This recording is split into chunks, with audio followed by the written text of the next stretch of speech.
सपनों की उड़ान। गांव के छोटे से कोने में रहने वाली नंदिनी का सपना बड़ा था। नंदिनी के पिता रामलाल किसान थे और उनकी मां गृहिणी। परिवार साधारण था, लेकिन नंदिनी के सपने आसमान छूने वाले थे।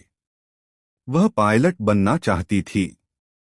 गांव में लड़कियों की शिक्षा को महत्व नहीं दिया जाता था। लोग कहते, लड़की हो, घर का काम सीखो। उड़ान भरने के सपने लड़कियों को शोभा नहीं देते, लेकिन नंदिनी को इन बातों से कोई फर्क नहीं पड़ता था। उसे अपने सपने पर विश्वास था। पिता के पास नंदिनी की पढ़ाई के लिए पैसे नहीं थे। उन्होंने कहा, बेटी, मैं चाहता हूं कि तुम पढ़ो, लेकिन साधन नहीं है। नंदिनी ने जवाब दिया, बाबा, अगर मन में हौसला हो तो साधन भी मिल जाते हैं। नंदिनी ने खुद मेहनत करनी शुरू की।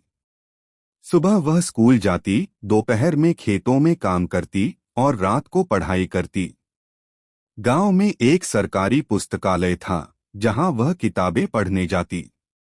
उसके शिक्षक भी उसकी मेहनत देखकर प्रभावित हुए और उसकी मदद करने लगे। कड़ी मेहनत और लगन से उसने 12वीं की परीक्षा में जिले में पहला स्थान प्राप्त किया। उसे एक छात्रवृत्ति मिली, जिससे वह शहर जाकर पढ़ाई कर सकी।